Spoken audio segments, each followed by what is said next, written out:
Hello and welcome back. We're on video 2, this time in the basement, particularly my workshop. So we've never been down here before and probably should give you a quick tour of what's going on. So on one side of the basement is where we have more of a formal area for the kids to play, refrigerator, extra freezer, and food shelving. But on the side we're on right now is where I keep a lot of my gear or I work on projects, myself or with the boys. Store all my hunting stuff, outdoor, camping gear, whatever, you name it. So hopefully you'll see this scene a little bit more in future videos, but just kind of show you around. So what you're looking at behind me are custom workbenches that I built shortly after we moved in. So I have a pair of them kind of forming an L shape at this corner of the basement. This house also came with some beams in the back. And usually, they put in these steel beams that brace the wall so they don't cave in over time because of water on the outside. Luckily, there's no water issues in this basement, but very good preventative work just in case it starts shifting that way. So as you can see, I kind of pinched in these little shelves for now where I can keep things. I haven't even filled them up yet. I have one on this other side.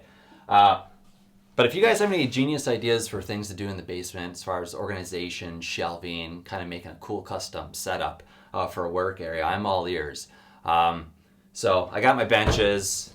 Future video I'll show you my shelving I built underneath. But I'm thinking maybe I'm going to make a wooden wall right here and do some cleat systems where I can put additional shelving. I'm not sure yet.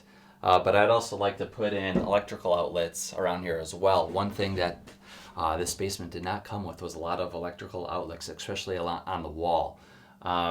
So I'm going to probably work with some people on getting those around the basement as well. So, just a good spot to plug in tools, chargers, for all the other things that I have going on down here and that I'm using outside. So you'll probably see this evolve as time goes on, but not ashamed of it at all right now. Right now it's very handy. We got the tool chest. I put on the vise. We got our air compressor over here. A portable compound miter saw that I can move outside or other places wherever I need to use it. So useful for now and looking forward to the next stages. But we're not here to talk about that today. We're going to go over some stuff with chainsaws. And I realize there's probably an awful lot of wisdom out there on the internet on how to maintain your chainsaw. This version from myself, I think goes out to 90-95% of the people that I know out there that have saws, but maybe don't know what to do exactly with them. They're not interested in bringing it to the shop to get it maintained properly, but also at the same time, they may not take the right amount of preventative steps to prevent it going there in the first place.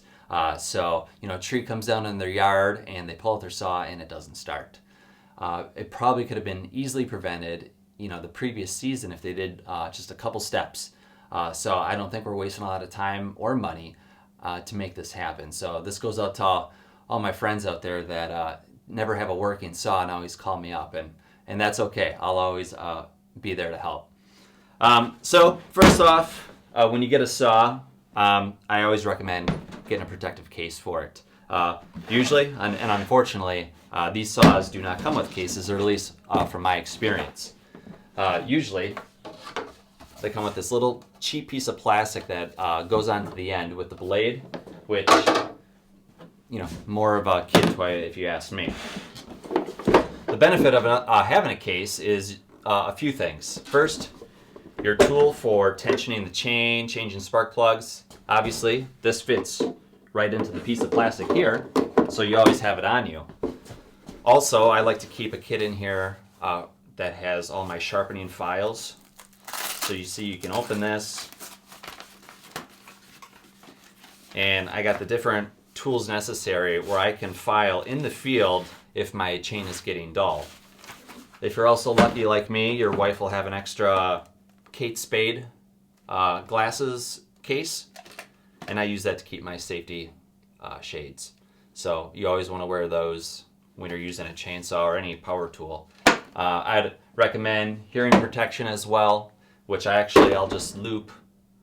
I wish I had it down here. My kids always take that, but I'll loop it over here so it's always on my saw. I always keep an extra So I never go anywhere without hearing protection because these things will destroy your ears compared to a lot of other tools. A lot of people use helmets, face shields, chaps, steel toe shoes. It's up to you, I guess, how far you want to go, but the more you put on, the better it is, especially if you don't work a lot around saws often. So those are some things that I always keep in my case.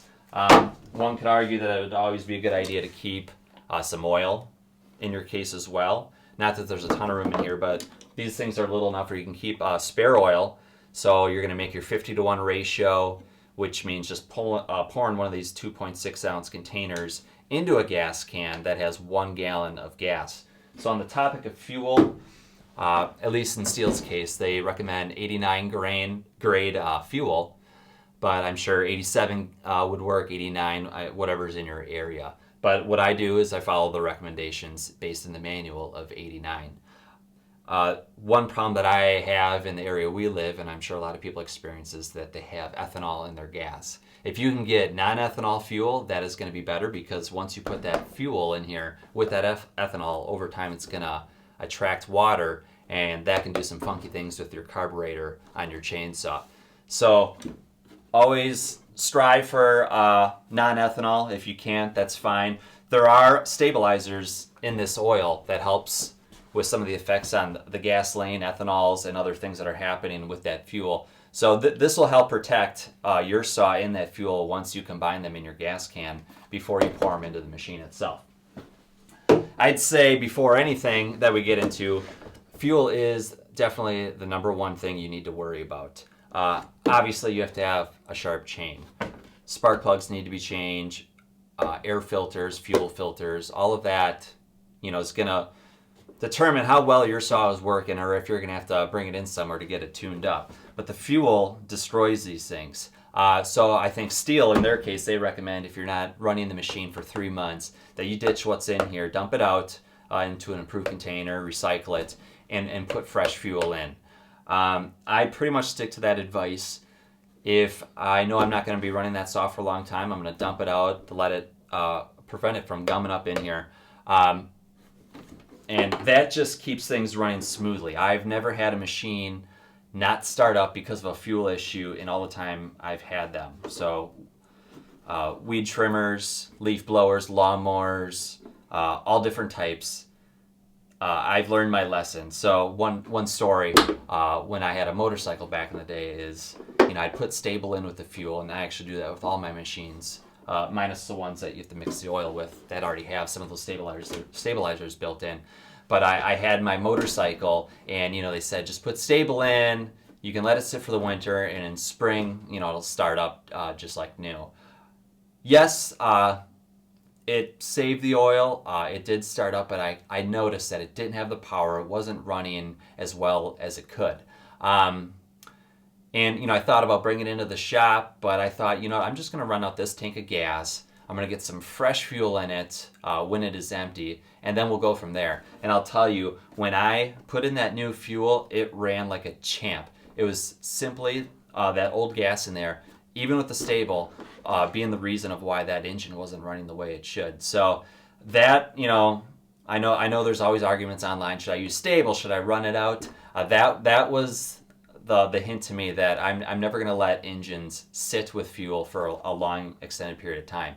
So I actually do twofold. Put in the stable, my lawnmower, whatever other piece of equipment, and then run it out or empty it when needed. So I think you get the best of both worlds.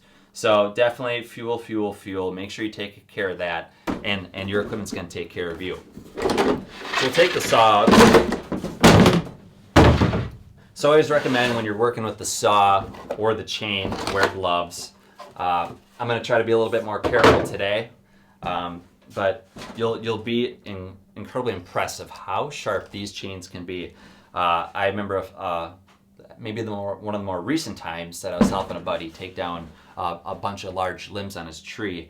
I was going through the process of tightening my chain, and I give it a little pull to see how tight it is or how loose it is, just as a little mark for me, so I know where it's at. And I kept pulling and pulling. I was too excited to help out. I wasn't really paying attention. I looked down and I had blood coming out of all my fingers because I didn't realize how much this chain was cutting me. So I'm not going to make that mistake again. Either I'm going to be very careful not to touch the teeth, or I'm going to make sure I have gloves on, and I recommend that you have gloves as well, just to be safe. You may notice that, at least on this side, that my bar looks like it's upside down. It says Stihl, but it's upside down, which of course is on both sides. I don't know why I had to spin it around. That is done on purpose, actually. So every time that I need to file this chain, I turn this bar upside down so that it wears evenly, along the bottom and the tip of this nose of the bar.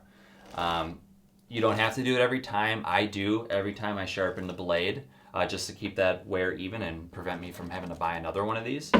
So that is just a good tip, but I would love to go into another video in the future where we talk all about the bar and the maintenance and sharpening these chains. And there's a few ways you can do it and some nifty tools as well to make this chain work as best for you as it can. So going on to this side, you see we can have the saw. I guess starting in the back, you'll see we have this cover here that has the carburetor and the air filter in it. So one really good design feature of these Stihl saws, and I'm sure other manufacturers do it, is that you cannot get this cover off without putting the choke all the way down to close that puppy. And I'll show you why in a little bit. But you twist this cover and you take that off, and now you can see you got the spark plug in here, the air filter, and this air filter, as you can see on mine, it is full of crap. Most guys, I'm sure, if they're working hard in the field all day and sawing a lot of wood, they're going to be cleaning this out every time they fuel up, depending on how dusty it is out there. So sometimes you can take this off and just tap it off in the field, but other times you're going to have to take a little bit more action. So there's two tabs, at least on my model, that you can squeeze and take this puppy off. And now we can clean it. So as I was saying before, with this choke in down position, I've closed this carb. And so there's this little wing in here that lets that air in and out. Well, it doesn't let it out. It lets it in. But other dust and debris can get in here. And this design prevents it from getting into that carb and possibly ruining your engine. So some people take a little piece of cloth or paper towel, stuff it in that hole, to make sure that no dust is getting in there, but it looks like we're closed, we're fine. I'm going to be very gentle not to blow any air in here. In fact, I'm going to take a piece of paper towel and just gently wipe in here just to make sure nothing's in here. So I'm going to get down all these crevices. Make it look shiny. You'll find out from working on saws that everything's oiled, and it's not on purpose. It's just the nature of these things with, you have the bar oil on the inside, your burning gas, oil mixture. It just seems like everything's just kind of shiny and slick, but it pre-moistens your towel for you and make sure that it helps attract all the little particles on there. So I am looking pretty clean in there, so I'm going to set this aside because I don't want any dust flying in there as I clean this filter. So a way to go about that is using an air compressor. So I have one in the basement here with an attachment to blow some air. It's on a little high right now, so I'm going to hold it from a distance to make sure I don't destroy any of this. But there's a couple ways you can do it. So again, in the field, you can tap it off. Get any, I'm getting a lot of dust on here right now. Get that off. Sometimes you can put these in warm soapy water and kind of wash them off. I'd say if it's caked on really bad, that's a way you can do it. You're going to want to make sure though that that is fully dry before putting it back on the saw. So I'm going to take my air and blow out the filter. And an important fact that you want to keep in mind is you don't want to blow from the outside in. You want to go from the inside out so you can get that dust to go outwards from that filter. So maybe a quick close-up of what that looks like. Okay, let's see if we can get it a little better.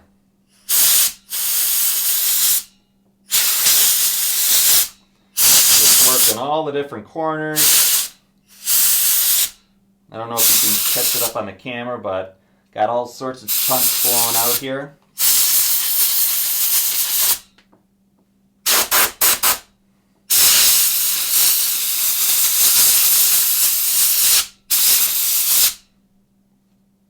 Okay, so the compressed air was definitely able to get a lot of stuff out of this filter.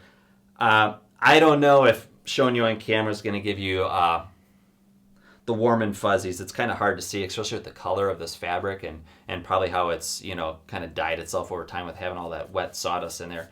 But that is much better than it was before. And actually, after a few more cleanings of this one, I'll probably just replace the piece and get a fresh filter to put on. I'm sure they're pretty cheap.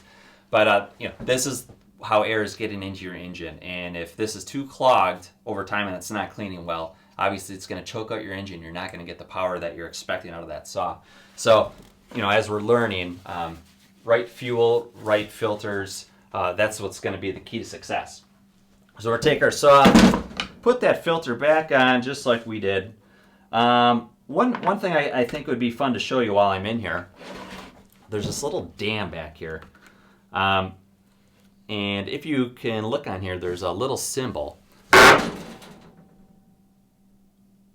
And you're not going to be able to get that on the camera because it's so dark. But there's a little ice crystal and a little sun on here.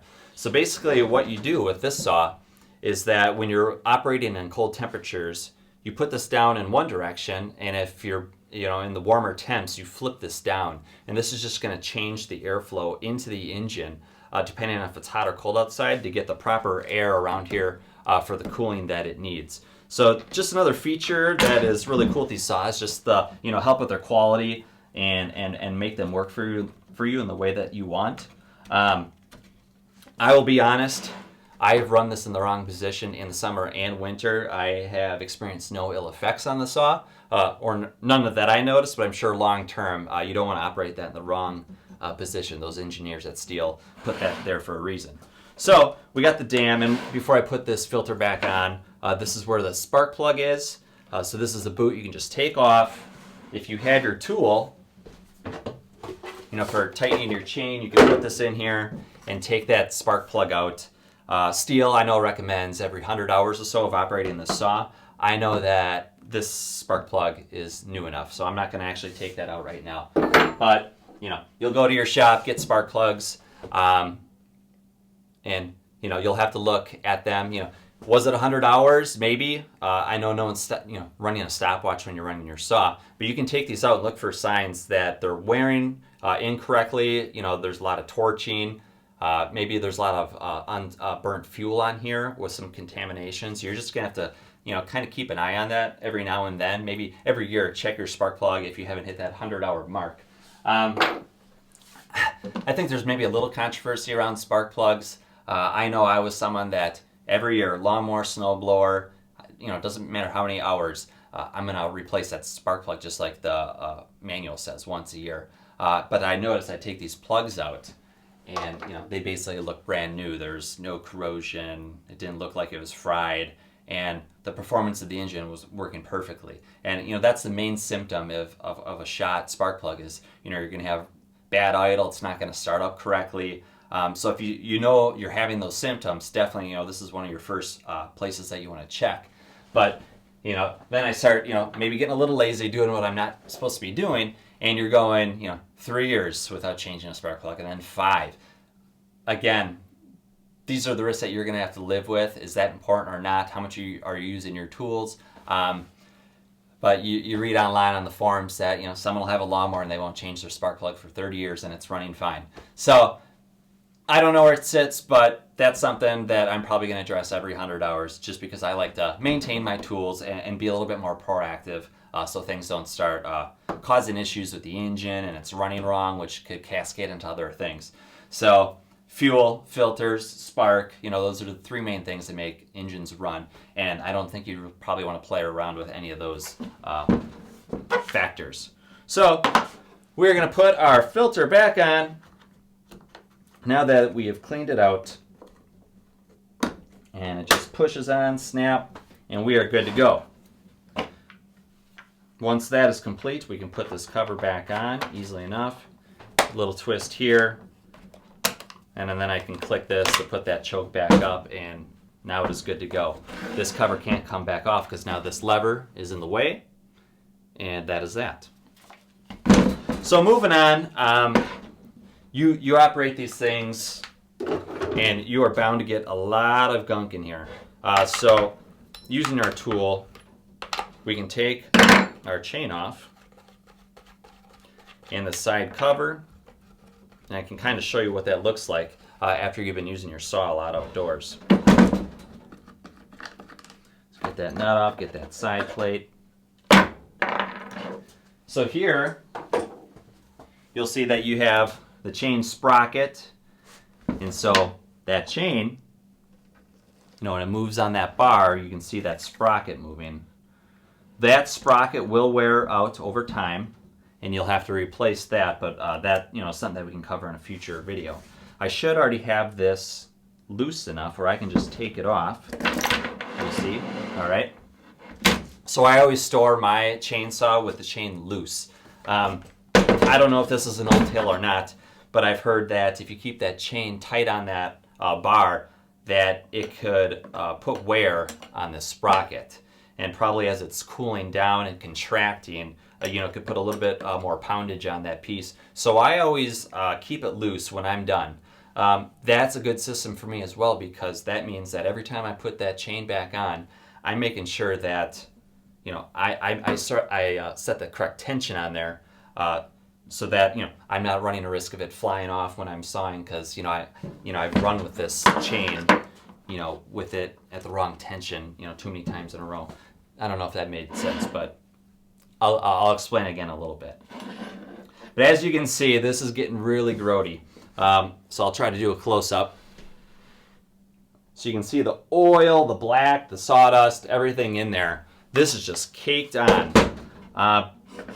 So what we're going to do is take some brushes and get this out of here. So we have the clutch plate. This is where our chain tensioner is. And we have some of the ports here where that oil comes out. So I should explain that you have two areas where fluid, I guess, is going into the saw.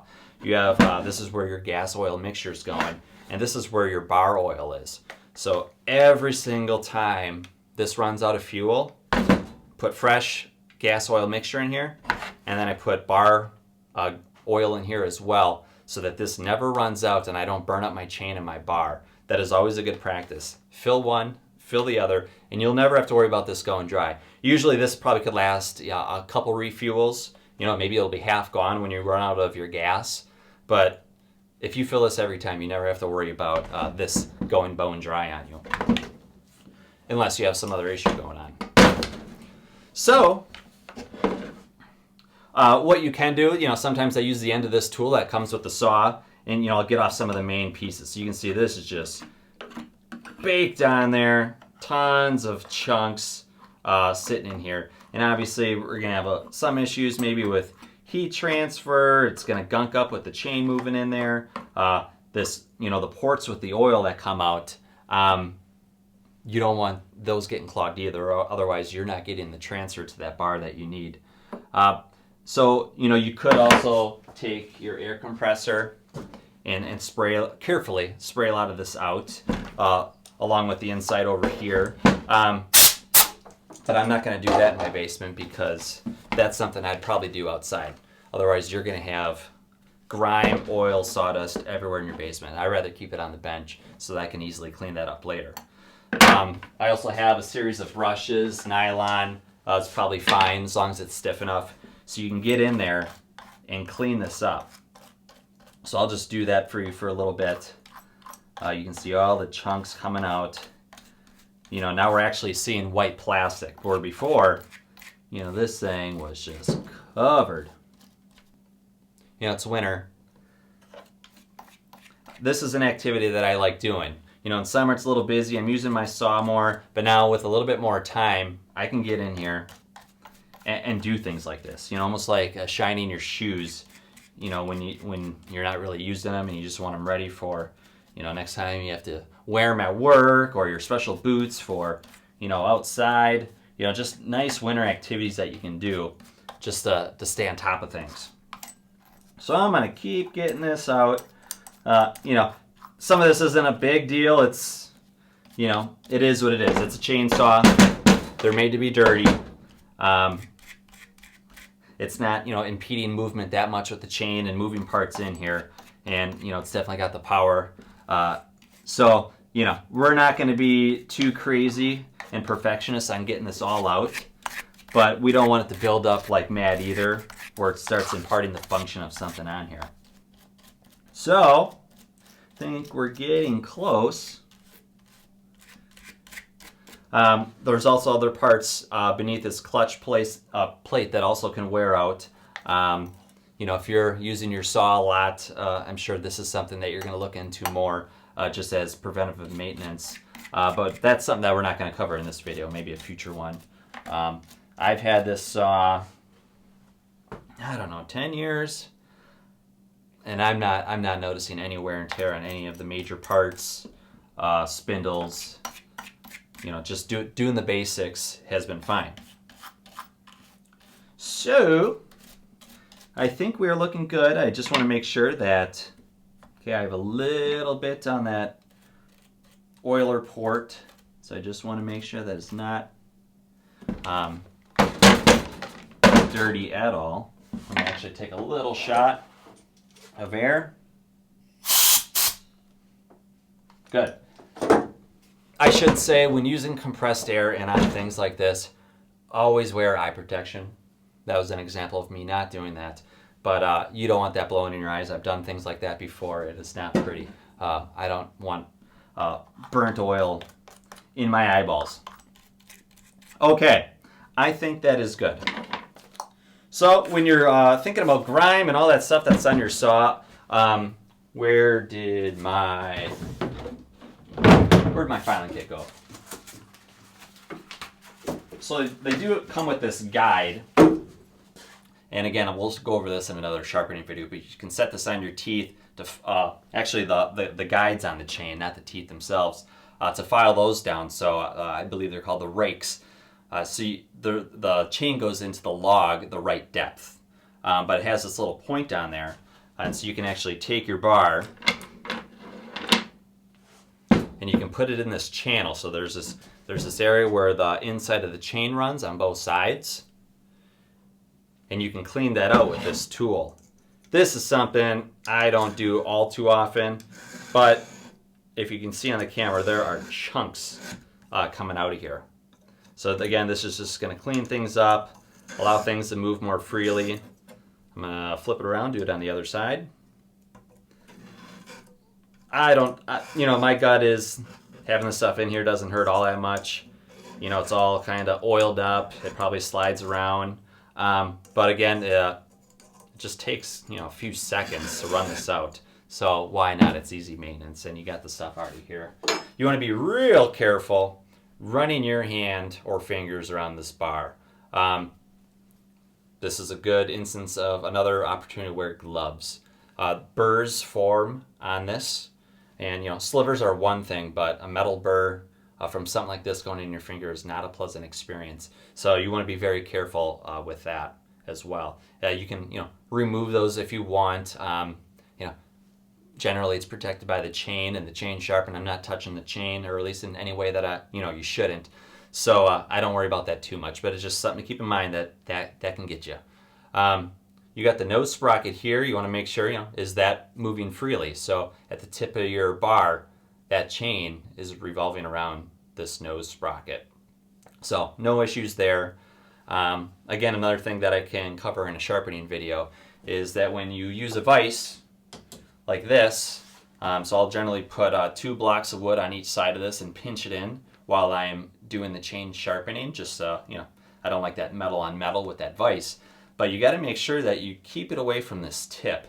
You can actually crush where this is kind of riveted in, and then your sprocket here isn't going to spin freely. So you want to make sure you keep any pressure vices away from here. Stay more in that middle spot. While we're on the bar, you'll notice too that we got these little holes, one on each side.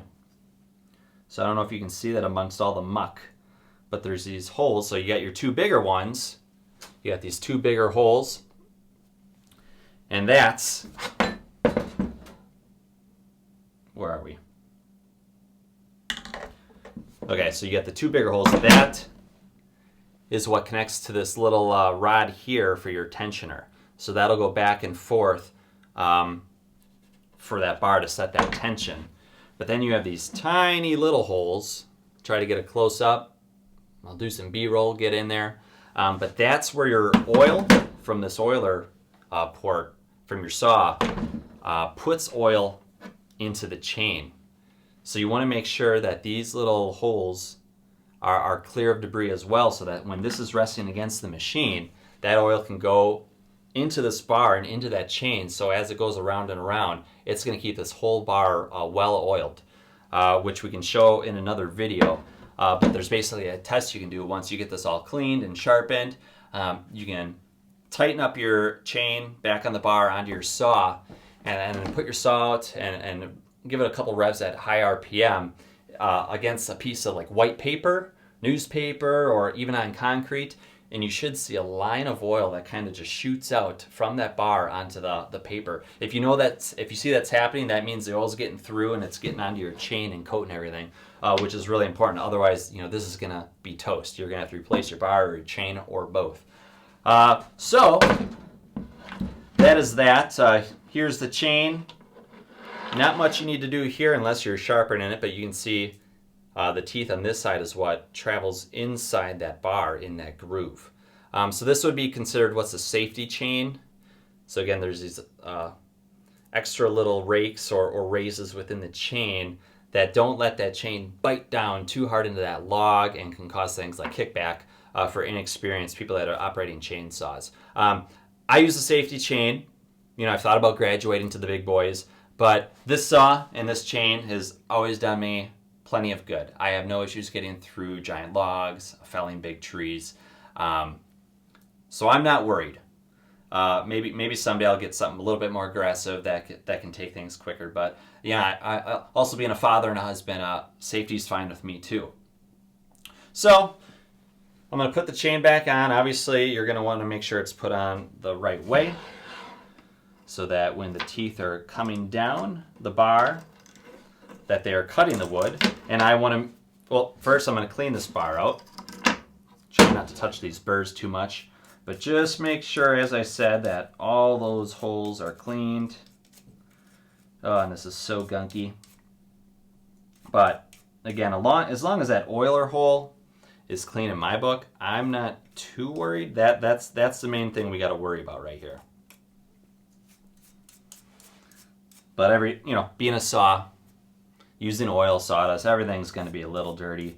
I say, 80-90%, that's what you're after. You'll be successful. Doesn't have to be perfect.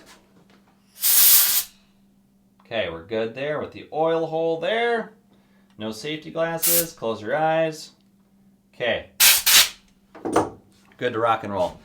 I'm going to keep my logo downwards because I haven't sharpened it yet. Again, I'll do that in another video. But I just like keeping it nice and even. So I wear this bar appropriately. Okay, so we're in the grooves. Now we can put it back on the machine that we had just cleaned. So I will do that, and hopefully I have it loose enough where it won't give me too much grief. And, according to all principles I know in life, doing something on camera is always more difficult than just doing it yourself in your garage with no one looking.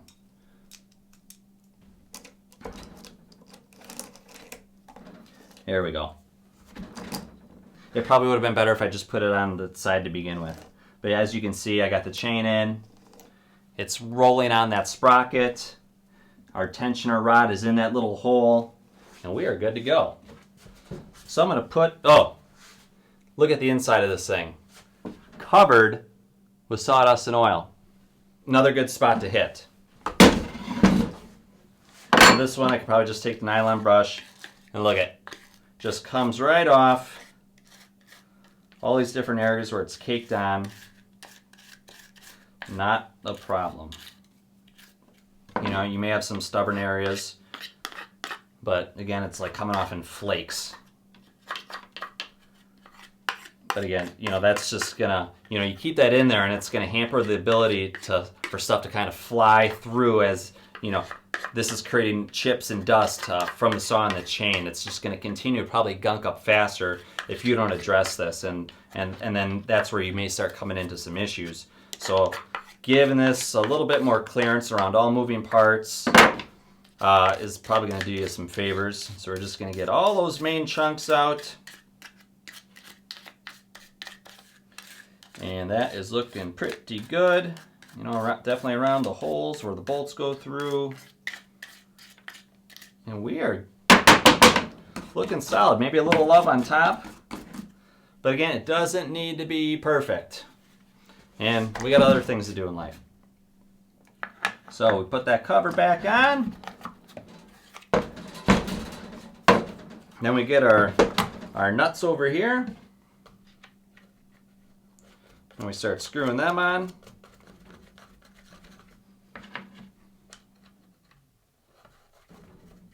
There are saws, more entry-level saws that kind of have like a quick tightening system right in this area, so you don't have to you know, use wrenches like this and tighten these nuts. I hear they work fine. Personally, I like the flexibility and the dependability of a setup like this.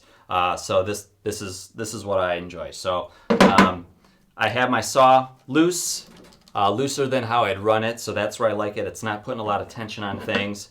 You know, I don't have to worry about tightening these nuts too much, because I'm not going to forget when I run this next time that I need to retighten this with the bolts and the chain, because again, that's part of my process. That's always how I always handle things.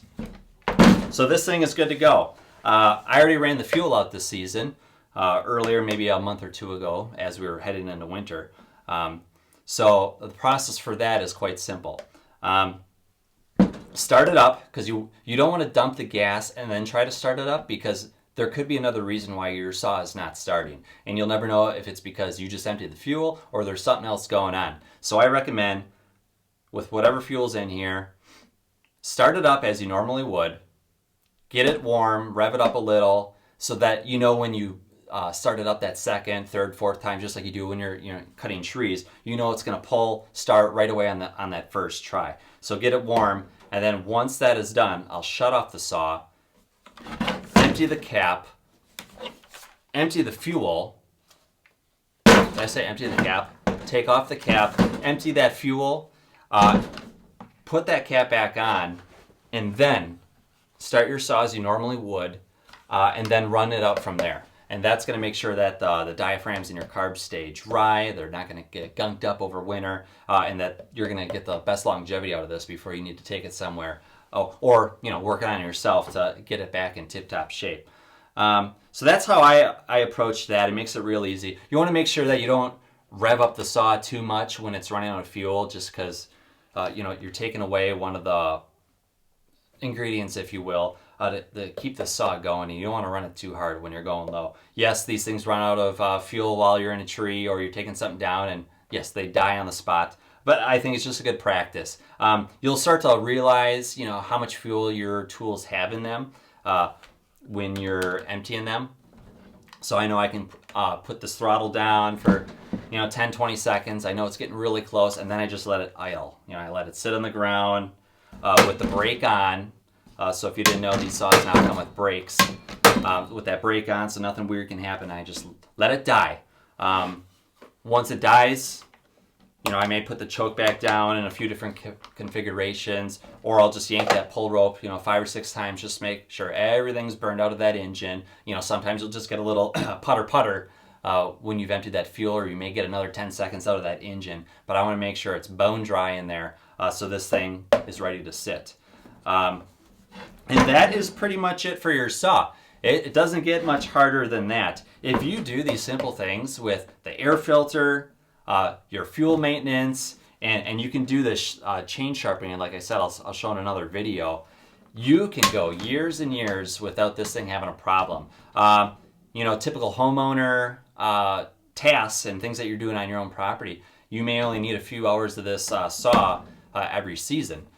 So, you know, you may be able to go a little longer on the spark plug. Maybe you don't have to open this up and clean it as often. But again, it's just one of those activities, especially in winter, if you don't have, you know, as much of that sawing going on, to just address and make sure that this thing is ready to rock and roll in spring when you need to use it.